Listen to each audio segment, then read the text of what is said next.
I can't believe this. I can't believe what's happened here. This used to be the remnants of the big wall over here at the remnants of Junction Park.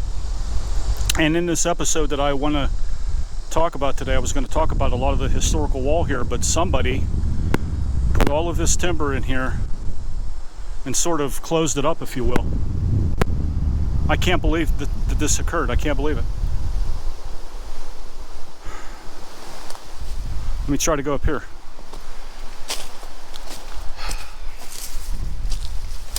This kind of puts a huge damper on things for me.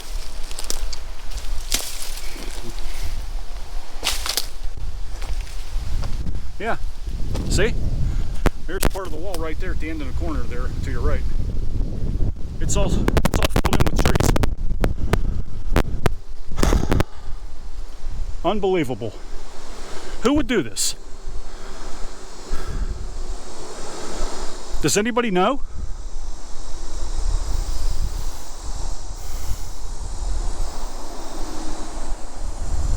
Oh, if that doesn't piss me off. I'm sure glad I got the photos and videos I did while I was doing this back in the spring. It appears that a lot of these bike trails are closed off because there's a lot of blockage down there as well. These were all open in the spring. Did the bro do this?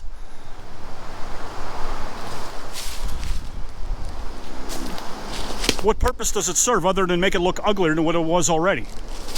There was beautiful historic relics that are still here that are buried that nobody gives a shit about. I'm sorry, I'm really pissed.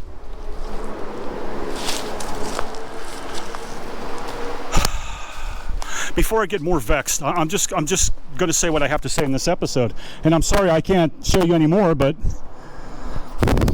you're just going to have to use your imagination a little bit. So by June of 1900, there was a Philadelphia conglomerate that was led by a businessman whose name was W.R. Wright, and he had a partner whose name was Ferdinand Snyder. Together, these gentlemen purchased the Beaver Valley Traction Company, which was a streetcar electric company, sort of, that operated the trolleys, which, of course, would have ran congruent through here, through Junction Park, which would connect Rochester to New Brighton to Beaver Falls. This was, a huge passageway from, one end of the county to the other. Very needy, very dependable, heavily traveled as it still is today. Only the difference is it's now Ohio River Boulevard. These men had the financial backing of a lucrative American gas company that would eventually connect Pittsburgh, Beaver Falls, and even Wheeling, West Virginia. This is how epic this was. So things started to rather unfold quickly here in Junction Park. A lot of entertainment was being considered, it was being discussed, and a lot of it came to fruition. Giant Ferris wheels, amusement parks, there were skating rinks. Combining these operations of the line required the traction companies centralized locations for its powerhouse, car barns, and offices, which I'm guessing where I'm standing right now is probably where a lot of those buildings were to facilitate the operations at Junction Park. And I think what you're seeing here was part of that that's now covered up by all this mangled mess that is just so... Anyway. They elevated the area of the east side of the Sharon Bridge due to its convenient place in the middle of the extended line. But by December of 1900, things changed a little bit, and they purchased this land, which was known as the Junction, from the Marquis family for the hefty price tag of $25,000. Lots of money back in 1900. The traction injects close to 25, no, not 25,000. I'd say 250,000, maybe $500,000. Refurbishing a wooded valley known as Morado Park. Okay, that park served as a serene picnic ground, and it was advertised as 32 acres of rolling country. Ladies and gentlemen, back in the day, this would have been prime property, would have been prime real estate, not so much for entertainment purposes and business purposes, but also for private property purposes. A lot of people wanted to live here. Taxes were great. The incentive was huge. A lot of money to be made everywhere, in all areas of business, in all areas of interest. At the junction, the company took a different approach, though. Officials, they reached out to a man who had 3 years earlier engineered the popular Cascade Park in Newcastle, and we talked about him already. His name was Frank Blaisdell. And he was a traditional trolley park guy that was operated by the Newcastle Traction Company. We had the Beaver Valley, they had the Newcastle. That had already generated millions of dollars. But the Beaver Valley Traction envisioned for its own amusement park. And that was a showcase of sorts that would become Beaver County's next best thing. And Beaver County's next biggest thing. And it became Beaver County's biggest thing. There was a lot of activity that was planned, but nobody had the idea of how fast and big it would grow. Nobody had a clue. Let me give you some examples of what this park exactly entailed at the height of its creative and amusement powers. On January 29, 1901, the Daily Times printed an announcement for the new park. That site would be laid out with beautiful landscaping, with brick walkways and shade trees. Doesn't sound like much, but I assure you it was very costly back in the time. It had a theater, it had a dancing pavilion, it had a banquet hall, it had restaurants, and it even had a racetrack. It would all be constructed in short order. The final touches would be added a little bit later on, which would include a world-class wooden roller coaster, a carousel, and a toboggan slide. Beaver Valley Traction announced that a fare to Junction Park would cost anywhere from a nickel to 10 cents. Anywhere on the line to get there. A nickel to 10 cents. Can you imagine traveling for that kind of money? By June 1st, 1901, the Junction Park held its grand opening event. The main attraction was a concert by the Pittsburgh Philharmonic Orchestra. Most people simply came to see the park. Despite a horrendous rainstorm, over 10,000 visitors came to this area that you see now that's enclosed in woods to witness that event. That itself is historic. The traction company then operated a double capacity on the streetcars, and that handled the additional traffic. Junction Park not only met the expectations, it exceeded the expectations. Ladies and gentlemen, this was unprecedented. This was the love of the heart of amusement in southwestern and all of southwestern Pennsylvania, because it would eventually supersede the one in Newcastle. I'm trying to get down without getting killed here. Bear with me one moment. Oh, man. I'm trying to hold a camera and go at the same time, and I'm getting cloistered in here with all this fallen timber.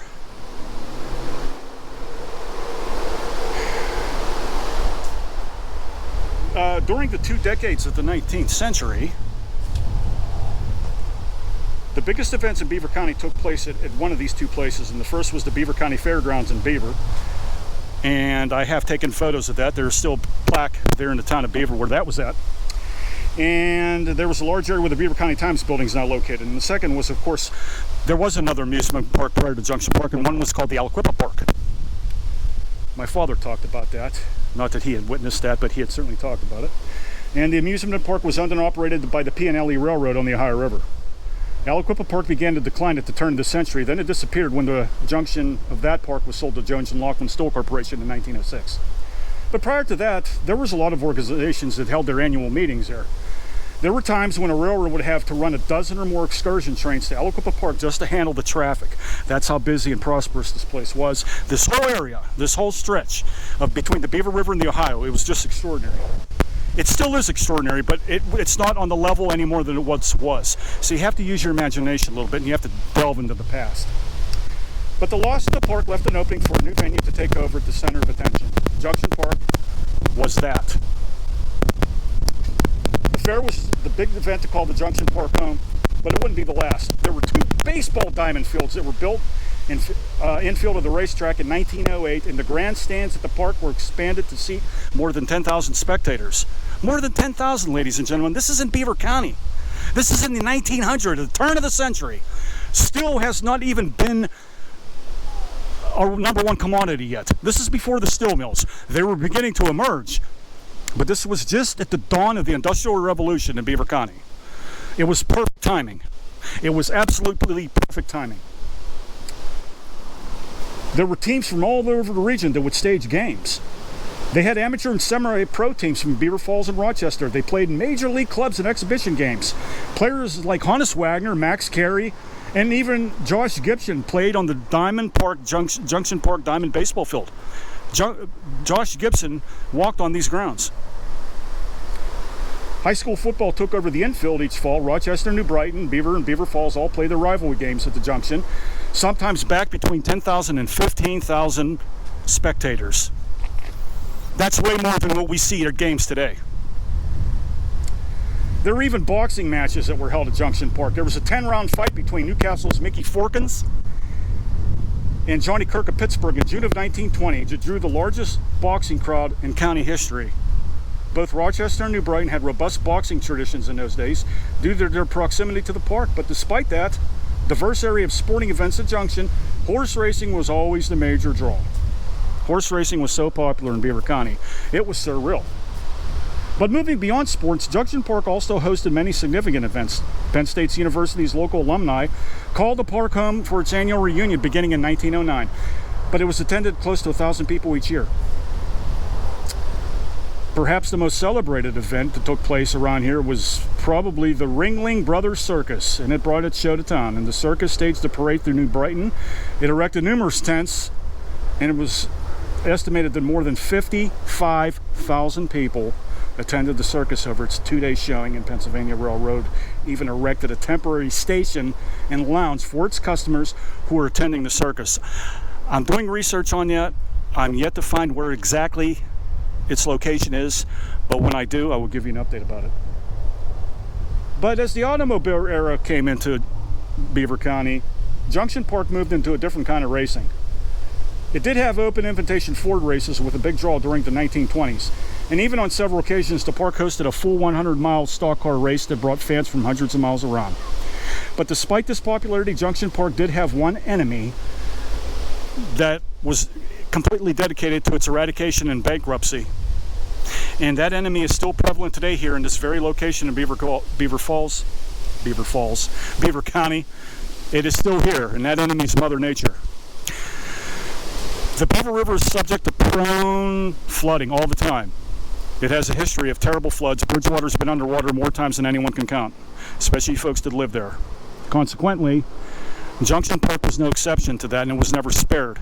Junction Park used to suffer greatly because of the floods, and a lot of great and very creative and colorful and amusing businesses staggered in profit garnishings because of that. So it was no longer something viable.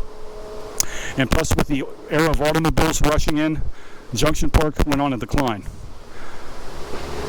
And because of that, we're going to close this episode with that and save the next one for how Mother Nature explains to us how and why it took over the Junction Park and passed it along into history.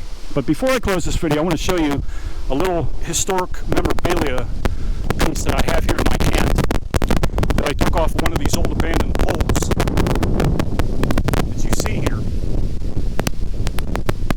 And it's this. You see that? Beaver Trolley Company of Pennsylvania. This is one of their locations for, one of the poles to be serviced because of the electricity that ran on to operate the trolleys. This is a historic piece. It's 100% original. It's very old, probably from the 1920s, even earlier than that. Still in very good shape. I peeled it off of an abandoned pole. I figured it's a nice little piece of Beaver County history. Okay, so with that said, as you can see, I am very disturbed. I'm very sad. I have a lot of mixed emotion right now. It was very difficult for me to get through this video because I'm just so mad at what I see right now. I would like somebody to comment below and explain what exactly is going on here, because this is just, it's completely outrageous. So I'm sorry to see that this has happened. I can't imagine why. This was out of the way. This was out of everybody's location. Even the people that rode bikes back here weren't bothering anybody. Why did something like this occur, and who gave permission to do this? This is something that's definitely going to be under my radar. So with that said, I'm going to close this video. Thank you for coming on this journey of historical odyssey with me. I really appreciate you being here. Thanks for tuning in. Please tell your friends, tell your family, pass this on, like, subscribe, and please comment below if you know anything. Share your thoughts, share your opinions. And with that said, I will see you in the next video. Okay, guys, take care and try to stay cool. It's really hot today.